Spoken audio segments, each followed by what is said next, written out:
Tombony rososona no azo ao anatin'ilay asa tanamaro fanadiovana tanterahan'ny ekipan'ny vadin'ny filoha pirenena Andriamatoa Erajonary Mampianina dia akory izany fa Ramatoa Voangy Rajonary Mampianina ao anatin'ilay tetikasa IMO.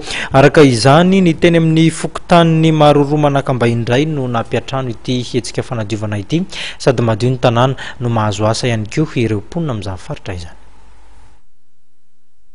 Olona manjato no nanatanteraka ny IMO na asa tanamaro niarana tamin'ny ekipandramatoa Rajonary Mampianina Voangy, vadin'ny filoham-pirenena Rajonary Mampianina Hery, tetsy amin'ny fokontany Maroho Manakambahiny. Nanadio lakan-drano, nanala fako ary nanadio ny lalakely no nataon'izy ireo. Tena rano aloha rano misy sady efa misy fofofona kely dia izay misy oranandriky asa tanamaro.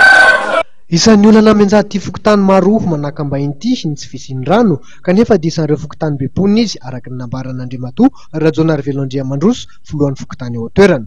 Zany satria zao sekteur roa isan'ny bebonina popy anankiroa fotsiny mandeha zay izy dia izay no nangatahana hoe le popetsy amin'ny arbe zany vahana aloha mandrapahavita zay azo vahana zay azo atao dia faharoa manarakaraka zany eo amin'le lalakely hitanao nga mana lalakely toy eny dia ohatray koa le ambany ary misy lalakely dia efa fahavaratra dia zay tsena izy mandeha lanizy sy ny amina aloha fa tena malama ohatry ny savony le lalana. Ny toe-tsaina mihitsy no simba ka mahatonga ity fokotany ity rehefarehefa toy izao hoetrany ny filoham-pokotany.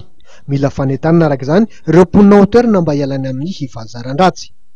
Sady asa fanadiovana ny fanomezana asa vonjomaika ny tena tanjon'ny IMO iarahana amin'ny ekipandramatoa Rajonary Mampianina Voangy.